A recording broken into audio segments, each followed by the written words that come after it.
Hello friends, foundation of R software के course में आप सभी का बहुत स्वागत है। अब इस लेक्चर से हम लोग आर सॉफ्टवेयर के बारे में सीखने और समझने की कोशिश करेंगे। अब जब भी कभी हम कोई भी नए विषय को, नए सॉफ्टवेयर को सीखने की कोशिश करते हैं तो सबसे पहला सवाल हमारे हृदय में आता है, क्यों? मुझे इस सॉफ्टवेयर को सीखने की क्या आवश्यकता है?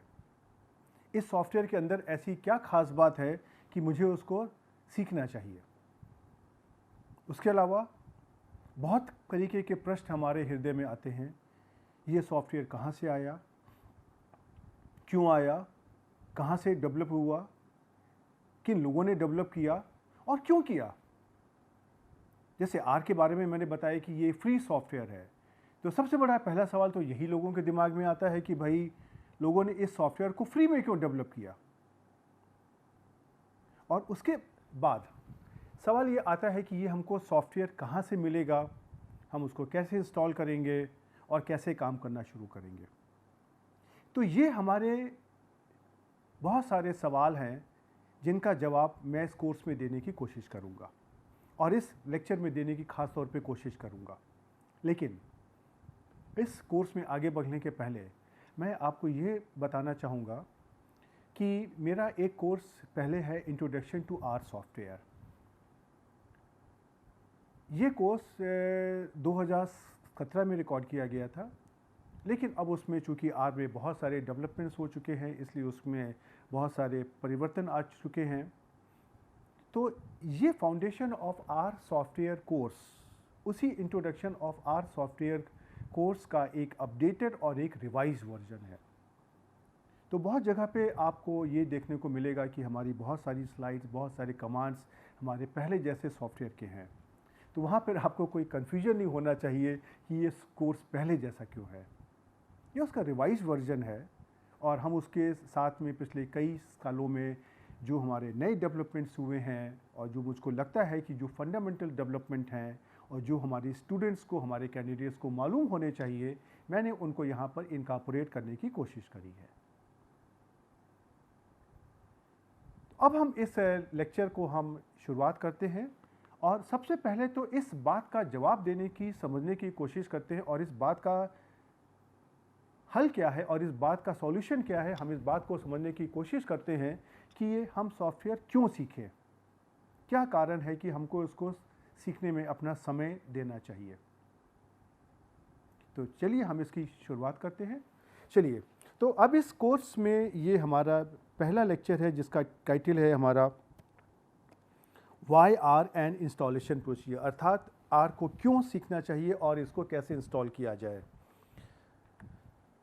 अब बात ये आती है कि आर है क्या। अब जिन लोगों ने कभी किसी सॉफ्टवेयर में काम किया है उनको सॉफ्टवेयर के बारे में तो पता है कि क्या होता है। अब अगर हम आज के समय की बात करते हैं, आज के समय में हमारे जितने भी कैंडिडेट्स हैं उसमें से मैक्सिमम लोग ऐसे हैं जिनको बहुत ही प्राइमरी क्लासेस से सॉफ्टवेयर के बारे में बताया जाता है और हमारे पास भिन्न भिन्न तरीके के सॉफ्टवेयर्स होते हैं। कुछ गणित के लिए होते हैं, कुछ सांख्यिकी के लिए होते हैं, कुछ केमिस्ट्री के लिए होते हैं, कुछ हमारे टाइपिंग के लिए होते हैं, कुछ अंग्रेजी टाइपिंग के लिए होते हैं, कुछ हमारे गणित की टाइपिंग के लिए होते हैं, कुछ हमारे केमिस्ट्री के सिंबल की टाइपिंग के लिए होते हैं, कुछ हमारे कंप्यूटेशन के लिए होते हैं। डिफरेंट तरीके की जो भिन्न भिन्न कैलकुलेशंस होते हैं उनके लिए होते हैं, एसेट्रा। तो ये आर सॉफ्टवेयर काहे का है? तो ये जो हमारा एक आर सॉफ्टवेयर है ये हमको अपने न्यूमेरिकल डेटा को और जो, या हम कहें कि जो भी हमारा कैरेक्टर डेटा भी होता है, स्ट्रिंग डेटा भी होता है, डिफरेंट तरीके के हमारे डेटा होते हैं, उनको मैनिपुलेट करने के लिए और उनके ऊपर सांख्यिकी गणनाओं को करने के लिए और साथ में उनका जो भी कोई हमको अगर एक ग्राफ चाहिए, उनका अगर मुझको एक पिक्चराइजेशन चाहिए, ग्राफिकल डिस्प्ले चाहिए और साथ में अपने डेटा की एनालिसिस करने के लिए हमको कुछ उपयुक्त टूल चाहिए, ये उसके बारे में हमको एक ऐसा वातावरण देता है। और जिस तरीके से कोई भी हमारा अगर सॉफ्टवेयर होता है जहाँ पर हम अपने न्यूमेरिकल वैल्यूज़ को, डेटा वैल्यूज़ को बहुत अच्छे से हैंडल कर सकते हैं, उसी तरीके से आर के अंदर भी एक अच्छे तरीके से डेटा की हैंडलिंग करना संभव है और इसका जो भी हमारा आउटपुट आता है उसको हम उनको स्टोर कर सकते हैं और बाद में आवश्यकता पड़ने पर इस्तेमाल भी कर सकते हैं। कोई भी जो भी हमारा सॉफ्टवेयर होता है, प्रोग्रामिंग लैंग्वेज होती है जो हमारे गणित सांख्यिकी से संबंधित होते हैं, वहाँ पर हम भिन्न भिन्न तरीके के कैलकुलेशंस करते हैं। गणित के जो डिफरेंट नियम हैं उनका हम उपयोग करते हुए अपनी कैलकुलेशंस करते हैं। तो उसी तरीके से आर सॉफ्टवेयर में आसान और कठिन दोनों तरीके के कैलकुलेशंस पॉसिबल हैं। दोनों यहाँ पे संभव है, कठिन से कठिन कैलकुलेशन भी और आसान से आसान कैलकुलेशन, दोनों को आप यहाँ पे बहुत आराम से कर सकते हैं। और जब भी कभी हम किसी भी डेटा एनालिसिस की बात करते हैं या हम अपने मैथमेटिकल एनालिसिस की बात करते हैं तो हमारे पास दो ऑप्शंस होते हैं कि हम अपनी जो भी कैलकुलेशंस हैं उनको हम न्यूमेरिकल वैल्यू के फॉर्म में देख लें या हम उनको किसी ग्राफिकल के फॉर्म में देख लें। हमारे पास बहुत सारे ग्राफिक्स होते हैं जो हम आर में बहुत आसानी से तैयार कर सकते हैं और ये हमारे बाकी जो भिन्न भिन्न सॉफ्टवेयर हैं वहाँ भी ऐसी संभावनाएं होती हैं। तो जिस तरीके से बाकी किसी सॉफ्टवेयर में इन ग्राफिक्स को हम स्क्रीन पर देख सकते हैं, उनको हम उनका प्रिंट आउट ले सकते हैं, उनकी हार्ड कॉपी ले सकते हैं, उसी तरीके से आर सॉफ्टवेयर के अंदर भी आप उन ग्राफिक्स को स्क्रीन पर भी देख सकते हैं और उनकी आप हार्ड कॉपी या उनका प्रिंट आउट भी ले सकते हैं। अब जब भी कभी हम सॉफ्टवेयर की बात करते हैं तो हमारे पास एक तरह के सॉफ्टवेयर तो ऐसे होते हैं जहाँ पर हमको खाली कोई भी कार्य करने के लिए उनके जो बटन होते हैं वहाँ पे क्लिक करना होता है। यहाँ पे आप एरो को ले जाइए माउस को और वहाँ पे डबल क्लिक या सिंगल क्लिक आप कर देंगे तो हमारा काम हो जाता है। और दूसरे तरह के सॉफ्टवेयर हमारे होते हैं जहाँ पे हमको प्रोग्रामिंग करनी पड़ती है। तो उसी तरीके से जिस तरह से किसी भी अच्छी प्रोग्रामिंग लैंग्वेज में हमारे पास जो सुविधाएँ होती हैं वो सारी की सारी सुविधाएं हमारे पास आर सॉफ्टवेयर की जो प्रोग्रामिंग लैंग्वेज है वहाँ भी संभव है। और आर सॉफ्टवेयर की प्रोग्रामिंग लैंग्वेज बाकी किसी अच्छी प्रोग्रामिंग लैंग्वेज के बराबर ही इफ़ेक्टिव है। और यहाँ पर हमारे पास जिस तरीके से हम क्लिक करके अपनी कैलकुलेशंस करते हैं उस तरह का कुछ और एक साधन हमारे पास यहाँ पे अवेलेबल है और साथ में हम अपनी प्रोग्रामिंग भी कर सकते हैं। अब एक सवाल आता है कि ये आर सॉफ्टवेयर की जो लैंग्वेज है जिसको हम कहते हैं आर लैंग्वेज, इसको आर लैंग्वेज क्यों कहा गया? और हम ये कहते हैं कि जो आर लैंग्वेज है ये हमारा एक और सॉफ्टवेयर है उसका नाम है S+।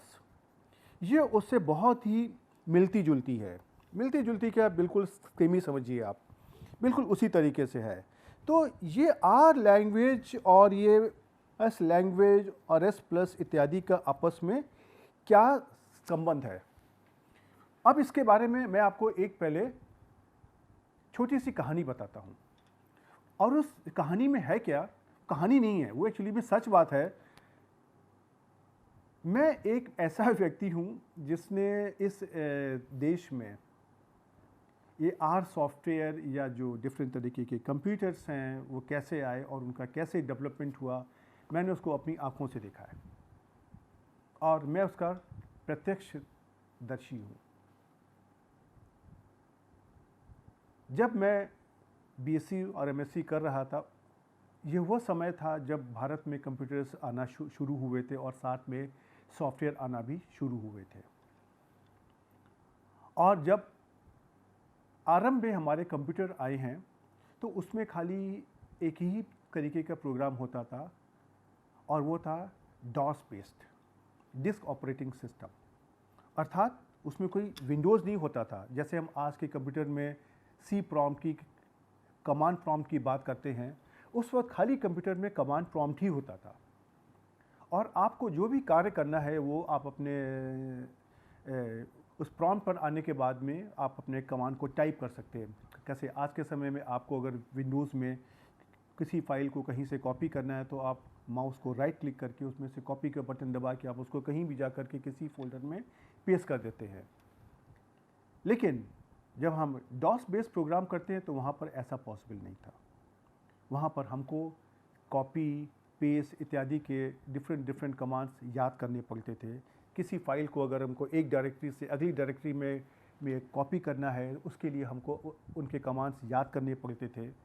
कहीं पे ऐसा नहीं था कि हम बटन दबाएं और वो कमांड हमारे पास आ जाए। उसके बाद विंडोज़ सिस्टम आया और विंडोज़ सिस्टम ने जो हमारे कंप्यूटर के यूज़र्स थे उनकी बहुत सहायता करी। उनको डिफरेंट तरीके के कमांड्स को याद करने की आवश्यकता नहीं थी। सब कुछ वहाँ पे लिखा हुआ था और उनके छोटे छोटे बटन्स बने हुए थे। आपको जो काम करना है आप उस बटन के ऊपर जाइए, आप अपने माउस से लेफ़्ट क्लिक, राइट क्लिक, आपको जो भी करना है उसकी बेसिस पे आप अपने कार्यों को कर सकते हैं। जब हमारा विंडोज़ आ गया तो हमारे जो सॉफ्टवेयर भी थे वो भी हमारे डॉस से विंडोज़ पर आने लगे। अब जो हमारे विंडोज़ बेस्ड सॉफ्टवेयर थे उसमें से हमारे पास ऑप्शन था कि हम जो हमारा बटन है हम उस पर जब क्लिक करेंगे तो जो भी हमारा डेटा दिया हुआ है उसके ऊपर वो हमारा कार्य हो जाएगा। जैसे उदाहरण के लिए जिन लोगों ने पहले छोटी मोटी कोई प्रोग्रामिंग करी होगी तो एक बहुत सिंपल सा कॉमन एग्जाम्पल होता है कि संख्याओं का योग निकालना और संख्याओं का अरिथमेटिक मीन निकालना, एवरेज वैल्यू निकालना। उसके लिए हम डिफरेंट तरीके के कमांड्स यूज़ करते हैं। Sum is equal to sum plus num, sum is equal to zero, num is equal to zero, ये हमको छोटी क्लासों में पढ़ाया जाता है। तो अब अगर मेरे को किन्हीं संख्याओं का योग निकालना है या अगर उनका मुझे अरिथमेटिक मीन निकालना है, माध्य निकालना अगर है तो हम क्या करेंगे? हमको उसके लिए पूरी प्रोग्रामिंग लैंग्वेज लिखना पड़ेगा। और अगर हमको अपने उस अरिथमेटिक मीन का स्क्वायर निकालना है तो क्या करना पड़ेगा? हम उसी प्रोग्रामिंग लैंग्वेज में अपना मीन निकालने के बाद में जो भी वैल्यू आएगी हम उसको स्क्वायर करके लिख देंगे तो हमको उसका मीन का स्क्वायर मिल जाएगा। लेकिन अगर हम यही काम किसी अगर विंडोज़ बेस्ड सॉफ्टवेयर पे करेंगे तो हमारे शायद ही कोई ऐसा विंडोज़ बेस्ड सॉफ्टवेयर हो जहाँ पर हम अरिथमेटिक मीन का स्क्वायर निकाल सकते हो। प्रायः यह देखा गया है कि जो भी हमारे विंडोज़ सॉफ्टवेयर होते हैं उसमें से बटन होता है, वहाँ पर लिखा होता है मीन या सम। आप अपना जो न्यूमेरिकल वैल्यूज़ है, डेटा है, आप उसको दीजिए, आप मीन या सम पर जा करके क्लिक करिए और वो आपको उसकी वैल्यू निकाल करके दे देगा। अब जब भी हम कभी स्टैटिस्टिक्स में हम अपनी प्रोग्रामिंग करने की कोशिश करते हैं तो बहुत बार ऐसा होता है कि हमको किसी उदाहरण के लिए अरिथमेटिक मीन का स्क्वायर निकालना है। अब उसके लिए क्या किया जाए? तो हमको जो प्रोग्रामिंग हम डॉस बेस पे करते थे और जो हम विंडोज़ की जो कैपेबिलिटीज़ को यूज़ करते थे उससे दोनों का कॉम्बिनेशन चाहिए। ये कैसे किया जाए? तो उसी समय एक सॉफ्टवेयर है जिसका नाम है S+, कैपिटल S और PLUS+। ये सॉफ्टवेयर आया और इस सॉफ्टवेयर के अंदर गणित और सांख्यिकी इनके बहुत सारे कैलकुलेशंस हो सकते थे। और इसमें से एक बहुत बड़ा एडवांटेज क्या था कि अगर मुझको सम या मीन निकालना है तो उसके लिए लोगों ने प्रोग्राम पहले से लिख दिए हैं। तो वहाँ पे क्या है कि हमको अगर सम निकालना है तो मुझे खाली टाइप करना है SUM, और या अगर हमको मीन निकालना है तो हमको टाइप करना है MEAN, और उसके बाद ब्रैकेट के अंदर हम अपनी डेटा वैल्यूज़ दे देंगे और वो हमको सम और या अरिथमेटिक मीन उसकी वैल्यू निकाल देगा। लेकिन इसके अंदर साथ में यह भी था कि हम उसमें से प्रोग्रामिंग भी कर सकते हैं और अगर हम सम को 2 बार अगर हम मल्टीप्लाई कर देंगे तो हमको सम का स्क्वायर भी मिल जाएगा। तो S+ एक ऐसा सॉफ्टवेयर आया जिसके अंदर बिल्ट इन कैपेबिलिटीज़ और अपनी प्रोग्रामिंग को करने की दोनों की सुविधा थी और इसीलिए S+ सॉफ्टवेयर बहुत जल्दी बहुत पॉपुलर हो गया। लेकिन समस्या खाली एक ही थी, मुझ जैसे इंसान के पास उस सॉफ्टवेयर को खरीदने के पैसे नहीं थे। ये एक्सपेंसिव सॉफ्टवेयर था। तो उसी तरह के हमारे जैसे बहुत लोग इस दुनिया में होंगे जिन्होंने ये सोचा कि क्यों ना हम एस प्लस से मिलता जुलता हम एक और सॉफ्टवेयर तैयार करने की कोशिश करें जिसके अंदर एस प्लस जैसी कैपेबिलिटीज़ हो, कि उसमें से प्रोग्रामिंग भी हो सके और उसमें से बिल्ट इन फंक्शन भी हों। और इसी आइडिया को, इसी विचार को ला करके न्यूजीलैंड में दो प्रोफेसर्स ने इसके बारे में बात करना शुरू किया और उन्होंने इस प्रोजेक्ट को शुरू किया। और उन्होंने दुनिया भर के जो भी एकेडमिशियंस होते हैं उनके साथ में बात करी और धीमे धीमे लोग इस ग्रुप में जुड़ते गए और ये प्रोग्राम धीमे धीमे करके डेवलप होता गया और आज की डेट में ये एक बहुत ही पॉपुलर प्रोग्राम है। जब ये आरंभ में आर सॉफ्टवेयर आया तो ये फ्री सॉफ्टवेयर था। तो कोई भी चीज़ अगर हमको फ्री में मिलती है तो सबसे पहले हमारा दिमाग उसमें जाता है कि ये आदमी मुझे फ्री में क्यों दे रहा है। जैसे कि अगर आपका कोई मित्र आपके पास आता है और वो आपको ऑफ़र करता है कि मैं आपको आज एक बहुत महंगी वाली कॉफ़ी पिलाने वाला हूँ और उसके मैं पैसे नहीं लूँगा, मैं आपको फ्री में दूंगा, और आपका दिमाग सबसे पहले इस बात पर आता है कि आपका मित्र आपको उसको फ्री में क्यों देना चाहता है, और आप उस कॉफ़ी का एंजॉयमेंट छोड़ करके आपका दिमाग इसी में उलझा रहता है कि ये फ्री में मुझे कॉफ़ी क्यों दे रहा है। तो कुछ इसी तरह की बात आर सॉफ्टवेयर के साथ भी हुई। और आरंभ में तो लोगों ने डाउट करना शुरू किया कि इसके हमारे जो आउटकम आते हैं ठीक आते हैं कि नहीं आते हैं, लेकिन धीमे धीमे धीमे करके इस आर सॉफ्टवेयर की एक्सेप्टेबिलिटी हो गई। लोगों ने भरोसा करना शुरू कर दिया कि ये जो हमारे आउटकम दे रहा है, ये हमारे अच्छे आउटकम दे रहा है, सही कैलकुलेशंस कर रहा है। और धीमे धीमे करके ये समय के साथ में आगे बढ़ता गया और धीमे धीमे बहुत सारे हमारे जो इस्टेब्लिश बुक्स को के जो पब्लिशर हैं, जो बुक छापते हैं, उन लोगों ने statistics with R, mathematics with R etcetera करके इत्यादि करके उन्होंने अपनी सीरीज़ निकाल दी। और आज के ज़माने में आप देख रहे हैं कि आर एक बहुत ही पॉपुलर और इस्टेब्लिश सॉफ्टवेयर हो चुका है जिस पर हमको कभी भी डाउट नहीं करना चाहिए। सो ये कुछ हमारे अपने पर्सनल एक्सपीरियंस थे और जो मैंने देखे थे कि आर का सॉफ्टवेयर का डेवलपमेंट कैसे हुआ। इन्हीं बातों को हम आगे बढ़ाते हैं और हम आपको इसके बारे में कुछ और बताते हैं। आइए, अब ये समस्या आती है कि ये आर सॉफ्टवेयर को कौन मैनेज करेगा। उसके लिए एक आर फाउंडेशन इस्टेब्लिश करी गई। ये एक आर फाउंडेशन क्या है? ये एक कुछ लोगों का समूह है। ये एक नॉन प्रॉफिट ऑर्गेनाइजेशन है जो आम लोगों के इंटरेस्ट के लिए काम करता है। और इस फाउंडेशन में जो लोग इन्वॉल्व हैं, जो लोग इसमें काम कर रहे हैं, उनकी जो टीम है उसको हम कहते हैं आर डेवलपमेंट कोर टीम। तो ये जो आर डेवलपमेंट कोर टीम के जो लोग हैं, मेंबर्स हैं, जो उसके सदस्य हैं, उन लोगों ने इस आर फाउंडेशन को इस्टेब्लिश किया है। और आर फाउंडेशन के साथ में उन लोगों ने आर को डेवलप करने की जिम्मेदारी ली। आर के अंदर क्या क्या डेवलपमेंट होना चाहिए, वो डेवलपमेंट सही है कि गलत है, और उसके अंदर क्या मॉडिफिकेशन होना चाहिए, समय समय पर उसमें लोग कंट्रीब्यूट करेंगे, नए वर्जन्स आएंगे, उसका काम इस आर फाउंडेशन के थ्रू होता है। और ये जो फाउंडेशन है, इस सॉफ्टवेयर का जो कॉपीराइट है और जो उसका डॉक्यूमेंटेशन है, उसके बारे में ये इसकी जिम्मेदारी लेती है। अब एक सवाल हमारे सामने ये आता है कि ये आर कहाँ से आया, आखिर कैसे इसके बारे में लोगों ने सोचना शुरू किया। तो न्यूजीलैंड में यूनिवर्सिटी ऑफ ऑकलैंड में दो प्रोफेसर्स हैं, उनके नाम हैं professor Ross Ihaka and Robert Gentleman. ये मैंने उनकी देखी, यहाँ पे आपको एक फ़ोटो भी दी हुई है।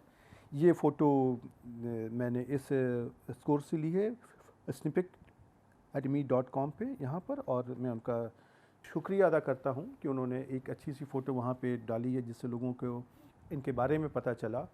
तो ये प्रोफेसर रॉस एहेका हैं और ये प्रोफेसर जेंटलमैन हैं। तो ये दो एकेडमिशियंस थे जिन्होंने सोचा क्योंकि हम क्यों नहीं हम एस प्लस की तरह का एक सॉफ्टवेयर ऐसा डेवलप करते हैं जो हमारा एस प्लस से बिल्कुल अलग हो। और ये विचार 1991 में 1991 में उनके दिमाग में आया और यहाँ से ये विचार आया कि अब आर सॉफ्टवेयर की नींव रखी जाए। और 1991 वह समय था जब मैं एमएससी कर रहा था। तो इसलिए ऐसा मैंने आपसे पहले कहा कि मैंने इस आर डेवलपमेंट को मैंने आपका मैं प्रत्यक्षदर्शी हूँ, इसीलिए मैंने कहा था। और अब बात आती है कि इस सॉफ्टवेयर का नाम आर सॉफ्टवेयर क्यों पड़ा। अब उसके दो कारण हैं। पहला कारण तो लोग कहते हैं कि ये माना जाता है कि जो हमारा पहला सॉफ्टवेयर था जिससे हमको इस आर सॉफ्टवेयर को डेवलप करने का मोटिवेशन मिला, उसका नाम था एस प्लस, और जो इसकी प्रोग्रामिंग लैंग्वेज थी उसका नाम था एस लैंग्वेज। तो उसी तरीके से लोगों ने एस लैंग्वेज की जगह यहाँ पे आर लैंग्वेज के दिया। और ये भी माना जाता है कि जो आर सॉफ्टवेयर का जो नाम है, जो इसके फाउंडर्स हैं उनके जो नाम हैं रॉस एहका एंड रॉबर्ट जेंटलमैन, इनके जो नाम का पहला अक्षर है वो है आर। देखिए, आर से रॉस, आर से रॉबर्ट। तो ये जो आर सॉफ्टवेयर है ये इनके नाम का जो प्रथम अक्षर है वहाँ से भी लिया गया, ऐसा भी माना जाता है। तो यहाँ से अब आपको कुछ एक आइडिया मिल जाएगा कि ये इसकी शुरुआत कहाँ से हुई, किन लोगों ने करी। और इन लोगों ने 1991 में काम करना शुरू किया और करते करते 1995 में आर का जो पहला ऑफिशियल रिलीज़ आया। और उसके बाद इस सॉफ्टवेयर की जो डिमांड बढ़ती गई और उसके लिए जो एक कॉम्प्रहेंसिव आर आर्काइव नेटवर्क, जिसको हम ब्रीफली कहते हैं CRAN, CRAN, सी यहाँ से आया, कॉम्प्रहेंसिव से आर से आया, ए हमारा आर्काइव से आया और एन हमारा नेटवर्क से आया। इसको हम कहते हैं कॉम्प्रहेंसिव आर आर्काइव नेटवर्क। ये ऑफिशियली 23 अप्रैल 1997 को अनाउंस किया गया था और इसके साथ में इसके 3 एरर्स थे और उसमें से 12 कॉन्ट्रीब्यूटेड पैकेजेस थे। इसका मतलब क्या हुआ? देखिए, जब भी कोई हमारा सॉफ्टवेयर हम तैयार करते हैं और अगर इसको मुझे औरों तक पहुंचाना है तो उसका आसान सा तरीका है कि मैं उसको एक वेबसाइट पर मैं अपलोड कर दूं जहां से लोग उसको डाउनलोड करने लगेंगे। अब जब अगर एक ही वेबसाइट से अगर बहुत लोग एक साथ उसको डाउनलोड करने लगेंगे तो बहुत बार वेबसाइट उसका लोड ले नहीं पाती है और हम उसको एक आम भाषा में कहते हैं कि वेबसाइट क्रैश कर गई। तो इसीलिए इस सॉफ्टवेयर का लोड को डिवाइड करने के लिए दुनिया भर में बहुत सारे लोगों ने आज की तारीख में तैयार हो गए हैं। बहुत सारे एकेडमिक इंस्टीट्यूशंस हैं जो ये तैयार हो गए हैं कि उसी आर सॉफ्टवेयर की कॉपी को वो अपनी वेबसाइट पर होस्ट कर देंगे। तो लोग भिन्न भिन्न वेबसाइट्स में जा कर के अगर डाउनलोड करने की कोशिश करेंगे तो एक किसी पर्टिकुलर वेबसाइट का जो लोड है वो कम हो जाएगा। इसीलिए ये जो हमारी डिफरेंट वेबसाइट्स हैं जो हमारे अलग अलग एकेडमिक इंस्टीट्यूशंस ने होस्ट करी हुई हैं, इनको बोलते हैं मिरर। और ये कंट्रीब्यूटेड पैकेजेस क्या हैं? जैसे हमारा आर सॉफ्टवेयर है, ये हमारे भिन्न भिन्न तरीके के गणित और सांख्यिकी से रिलेटेड जो भी कंप्यूटेशन करता है, तो उसमें से कुछ कंप्यूटेशन तो ऐसे होते हैं जिनकी आवश्यकता सभी को पड़ती है और कुछ कंप्यूटेशन ऐसे होते हैं कि जिनकी आवश्यकता सभी को नहीं पड़ती है और वो बहुत ही स्पेसिफिक होते हैं, या साथ ही लोग भिन्न भिन्न लोग इस दुनिया में अलग अलग समस्याओं पे अलग अलग एकेडमिक समस्याओं पर काम कर रहे हैं और वो जो भी कुछ डेवलप करते हैं उसका एक वो पैकेज तैयार कर देते हैं। पैकेज को इसकी आर की साइट पर अपलोड कर दिया जाता है और उससे फ़ायदा क्या मिलता है कि किसी भी इंसान को अगर उनके कार्य को इस्तेमाल करना है तो उस पैकेज को वो वहाँ से डाउनलोड कर लेता है और उसको डायरेक्टली यूज़ कर सकता है। उसके लिए उसको फिर से प्रोग्रामिंग नहीं करनी पड़ेगी। तो ऐसे जो हमारे कुछ पैकेजेस होते हैं जो हमारे आर के साथ में आते हैं और कुछ पैकेजेस हमारे कंट्रीब्यूटेड होते हैं, जो लोग अपनी इच्छा से अपनी जो भी एकेडमिक डेवलपमेंट कर रहे हैं उसके अकॉर्डिंग तैयार करते हैं और उसको कंट्रीब्यूट करते हैं। तो जब हमारा आर 1997 में ऑफिशियली लॉन्च हुआ तो उस वक्त उसके 3 मिरर और 12 कंट्रीब्यूटेड पैकेजेस थे। नाउ क्या आप सोच सकते हैं कि आज की डेट में ये कंट्रीब्यूटेड पैकेजेस की संख्या कितनी होगी? आज जहाँ तक मेरे पास जो इंफॉर्मेशन अवेलेबल है, नवंबर 2020 तक इसमें 16,000 से भी ज़्यादा पैकेजेस हो चुके हैं। तो ये यहाँ से आपको समझ में आ जाएगा कि ये हमारा कितना पॉपुलर सॉफ्टवेयर है और उसको कैसे लोगों ने एक्सेप्ट किया और कैसे इस्तेमाल किया। फिर उसके बाद इन सारे डेवलपमेंट्स के बाद में आपको पता है कि जब भी हमारा सॉफ्टवेयर कोई डेवलप होता है तो उसको हम कहते हैं बीटा वर्जन। बीटा वर्जन में लोग काम करते हैं, कुछ उसमें से कठिनाई आती हैं, कुछ ड्रॉबैक्स होते हैं, लोग उनको ठीक करते हैं। तो फाइनली जो एक स्टेबल बीटा वर्जन है जिसमें कम से कम समस्याएं थीं, उसका जो सो कॉल जो वर्जन 1 है 1.0, वो 29 फरवरी 2000 को रिलीज़ किया गया। और आज की डेट में आपको मैं बताऊंगा कि हमारे पास वर्जन 4.1.2 चल रहा है। राइट। अब ये सब जो डेवलपमेंट होने के बाद में एक बहुत बड़ा सवाल आता है कि हर इंसान आज की तारीख में कोई ना कोई सॉफ्टवेयर को तो इस्तेमाल कर ही रहा है, उसको आर में क्यों स्विच करना चाहिए? क्या ऐसा कारण है कि उसको अपने सॉफ्टवेयर को छोड़ करके आर सॉफ्टवेयर में आना चाहिए?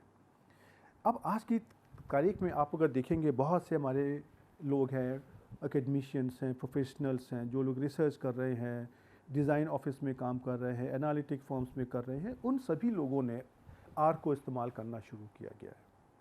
और एक बहुत बड़ा कारण ये इसमें से है कि आर एक फ्री सॉफ्टवेयर है। इसके लिए आपको कोई ऐसा देने की ज़रूरत नहीं होती है, और जब भी इसका कोई नया वर्जन आता है तो उस नए वर्जन को ख़रीदने के लिए आपको फिर से कोई भी खर्चा नहीं करना पड़ता है। अब एक ये समस्या आती है कि अगर ये फ्री अगर है तो कभी कभी लोग इसमें से ये सवाल पूछते हैं कि ये फ्री क्यों है।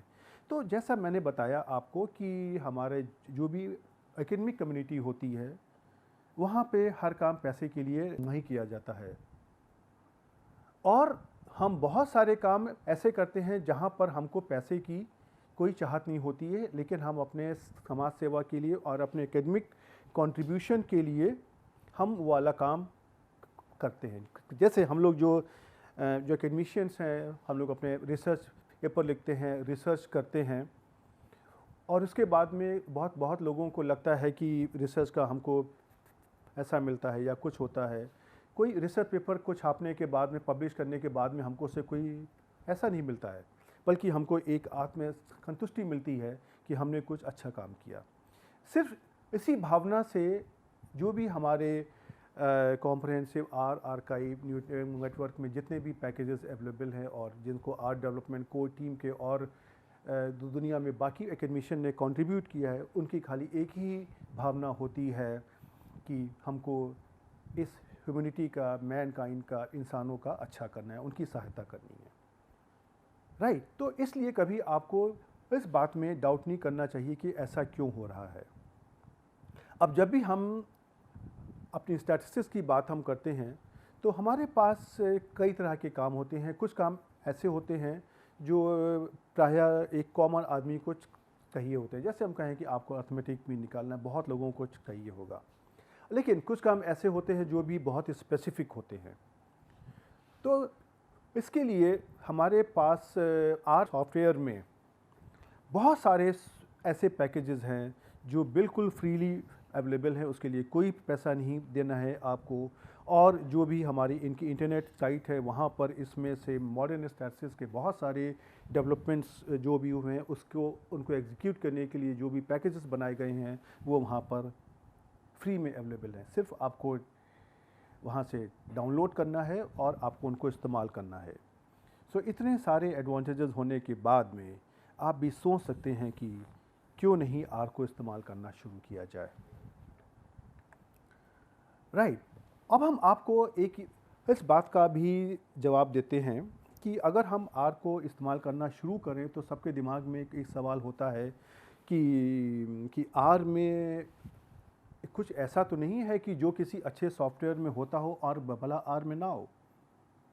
तो आर के अंदर एक स्टैटिस्टिकल कंप्यूटिंग इन्वायरमेंट है, राइट। और ये इन्वायरमेंट ऐसा ही है जैसा बाकी कोई भी किसी अच्छे सॉफ्टवेयर में किस तरह के आप स्टैटिस्टिकल कंप्यूटेशन कर सकते हैं वो आप यहाँ भी कर सकते हैं। सबसे बड़ी बात है कि ये हमारा फ्री ओपन सोर्स सॉफ्टवेयर है और ये कोई ब्लैक बॉक्स नहीं है। आपको अगर देखना है कि किसी प्रोग्राम के अंदर, किसी पैकेज के अंदर जा करके कि उसकी प्रोग्रामिंग कैसे करी गई है, कोई एल्गोरिथम है उसके अंदर प्रोग्रामिंग कैसी करी गई है, तो आप इसके अंदर जा करके आप उसको बहुत आसानी से देख सकते हैं। और इसकी जो भी प्रोग्रामिंग लैंग्वेज है, कंप्यूटर लैंग्वेज है, वो स्टैटिस्टिक्स और ग्राफिकल एप्लीकेशन के लिए बहुत ही आसान है। आप उसको बहुत ही आसानी से यूज़ कर सकते हैं, इस्तेमाल कर सकते हैं।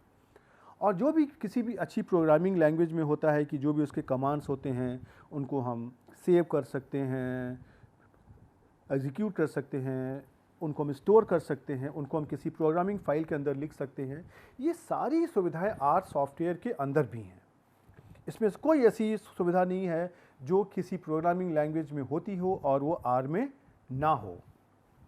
और ये जो हमारा आर है, ये हमारा Windows, Unix, Linux, Macintosh platform सभी के लिए अवेलेबल है।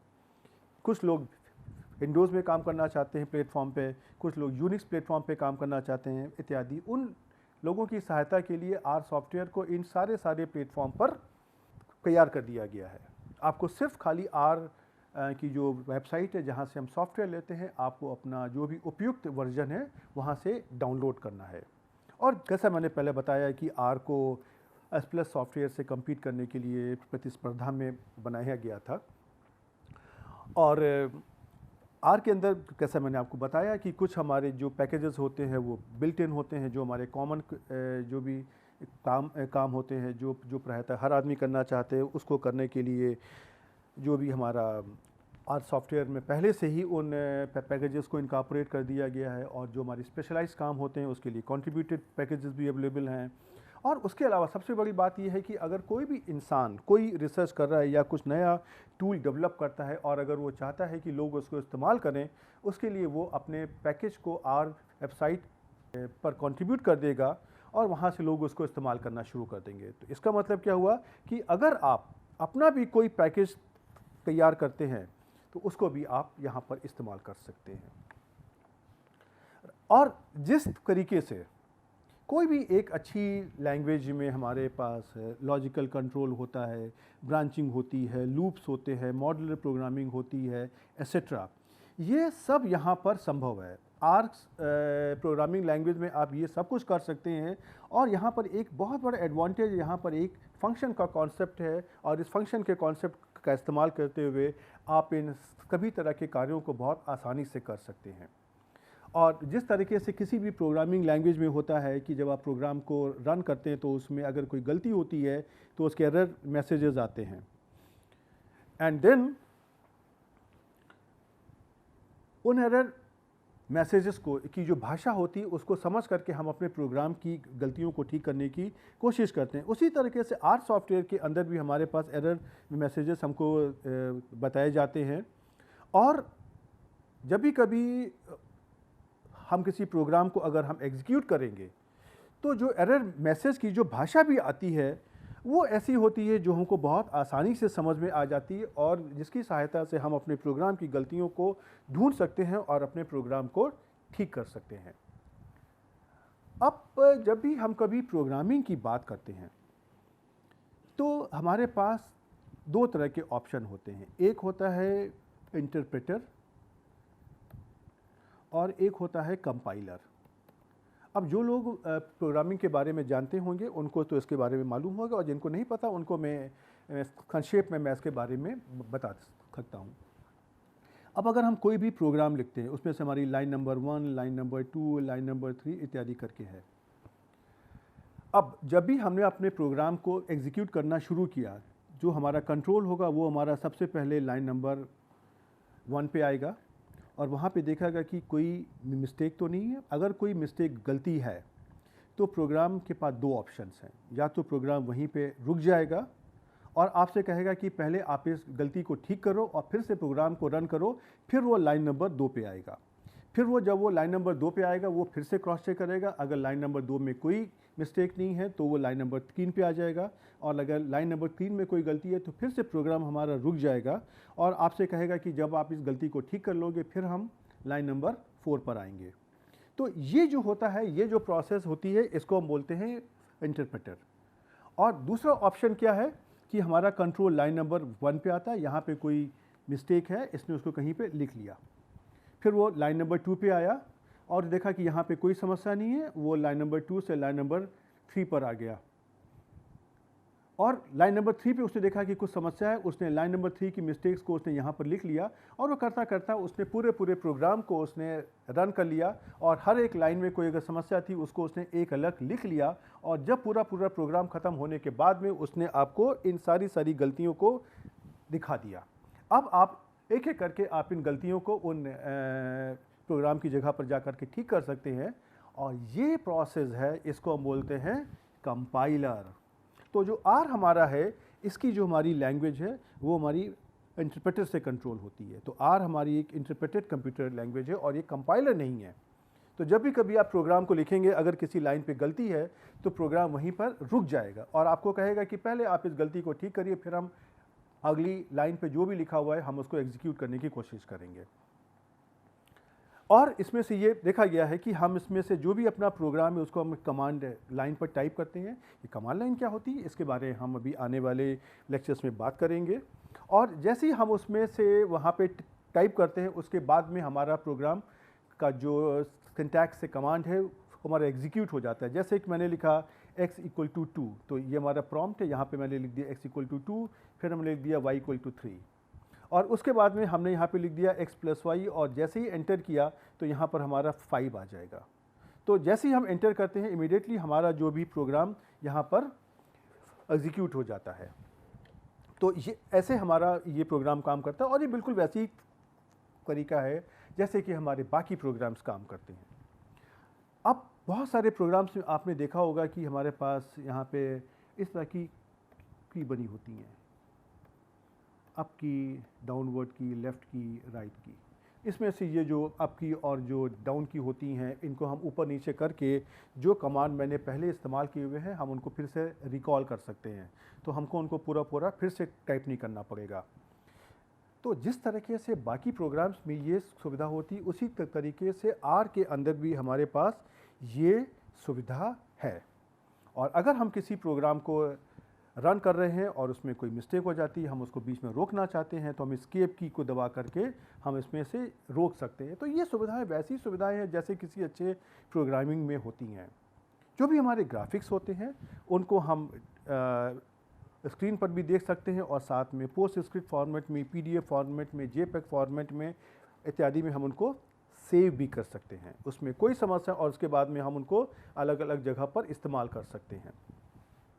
अब इतने सारे कारणों को समझाने के बाद में मुझे पूरी उम्मीद है आप हमसे कन्विंस होंगे कि आर सॉफ्टवेयर को इस्तेमाल करने में कोई समस्या नहीं है और हमको आर सॉफ्टवेयर को इस्तेमाल करना चाहिए।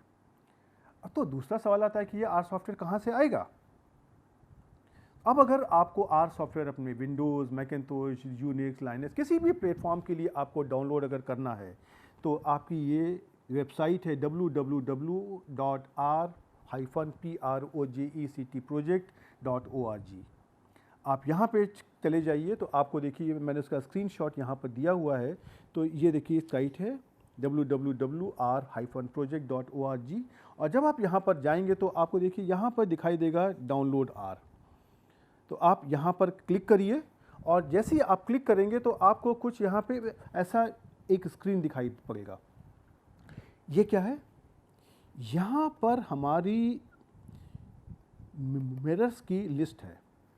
देखिए अल्जीरिया, अर्जेंटीना, ऑस्ट्रिया, बेल्जियम इत्यादि ये डिफरेंट देश हैं जिन्होंने अपने भिन्न भिन्न इंस्टीट्यूशन में इस आर सॉफ्टवेयर को होस्ट किया हुआ है। तो आप इन सॉफ्टवेयर को कहीं से भी आप इसमें से आप क्लिक करके आप उसको डाउनलोड कर सकते हैं। और ये जो लिस्ट हमारी ये हमारी अल्फ़ाबेटिकल ऑर्डर में दी हुई है। और ये हमारी लिस्ट समय के साथ में कभी कभी चेंज भी होती रहती है। कोई उसमें से होस्ट करने के लिए तैयार हो जाता है, कोई उसमें से निकल जाता है इत्यादि, लेकिन उससे आपको कोई फ़र्क नहीं पड़ता है। आप यहाँ से कोई भी क्लिक को आप अगर करेंगे, किसी भी लिंक पर क्लिक करेंगे तो आपको आर सॉफ्टवेयर वहाँ से डाउनलोड हो जाएगा। जैसे उदाहरण के लिए मैंने देखिए यहाँ पर क्लिक किया है CRAN.CSIRO.AU ऑस्ट्रेलिया में। अब आप देखेंगे जो हमारी अगली साइट खुलती है वो हमारी ये खुल जाती है। इसका एड्रेस देखिए यही है।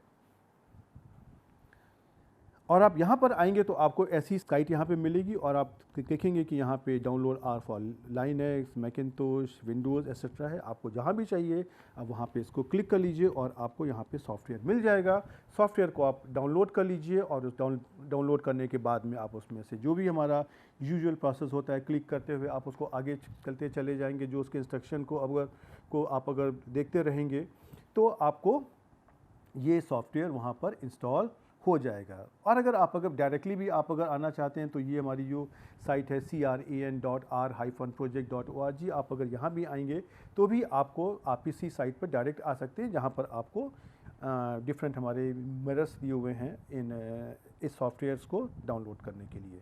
तो क्यों ना हम आपको एक बार ये करके दिखाते हैं कि आपको यहाँ पर कैसा दिखाई देगा जब आप इसको डाउनलोड करने की कोशिश करेंगे।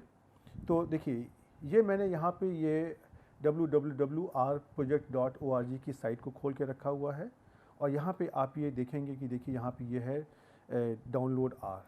तो आप जब यहाँ पे क्लिक करेंगे, देखिए हम यहाँ पर क्लिक करते हैं तो देखिए ये हमारा खुल गया। अब देखिए यहाँ पे बहुत सारी कंट्रीज़ हैं। देखिए अल्जीरिया, अर्जेंटीना, ऑस्ट्रेलिया, ऑस्ट्रिया, देखिए बहुत सारी कंट्रीज़ दी हुई हैं। और आप यहाँ से कहीं भी आप अगर क्लिक करेंगे तो आपको ये सॉफ्टवेयर आ जाएगा। जैसे देखिए मैंने आपको दिखाया था, मैंने यहाँ पर जो भी हमारा यहाँ पे क्लिक किया तो इसके बाद में जो आपको ये वाली साइट खुल जाएगी और आप यहाँ से अपना सॉफ्टवेयर डाउनलोड कर सकते हैं। अब एक लोगों के बीच में एक बहुत ही सिंपल सा सवाल आता है कि हमको ये सॉफ्टवेयर कौन सी साइट से डाउनलोड करना चाहिए। तो देखिए सच बात यह है कि ये जितने भी साइट्स दी हुई हैं वहाँ पर एक ही सॉफ्टवेयर अपलोडेड है। सारी साइट में हमारे सारे सॉफ्टवेयर कंट्रीब्यूटेड पैकेजेस सब आइडेंटिकल हैं, सब एक से हैं। तो आप कहीं से भी डाउनलोड करेंगे आपको वही सॉफ्टवेयर मिलेगा। कभी कभी लोग बात करते हैं कि हम जिस जगह पर बैठे हुए हैं उसके आसपास की जो देश है, कंट्री है, वहाँ से डाउनलोड करेंगे तो आसानी हो जाएगी। लेकिन शायद ये बात मेरे लिए समझना बहुत कठिन है कि जब हम इंटरनेट से किसी चीज़ को डाउनलोड कर रहे हैं तो इसका क्या महत्व होगा। बट एनीवे, आप अगर चाहें तो आप जहाँ से आपको अच्छा लगे वहाँ से आप इस सॉफ्टवेयर को डाउनलोड कर सकते हैं। और हम अगले लेक्चर में आपको इससे संबंधित और जो हमारी इंस्ट्रक्शंस हैं और जो डेवलपमेंट हैं और आर सॉफ्टवेयर को आगे कैसे सीखा जाए उसके बारे में बात करेंगे। तो आप इसकी तैयारी करिए और हम आपको अगले लेक्चर में फिर से मिलेंगे। तब तक के लिए गुड बाय।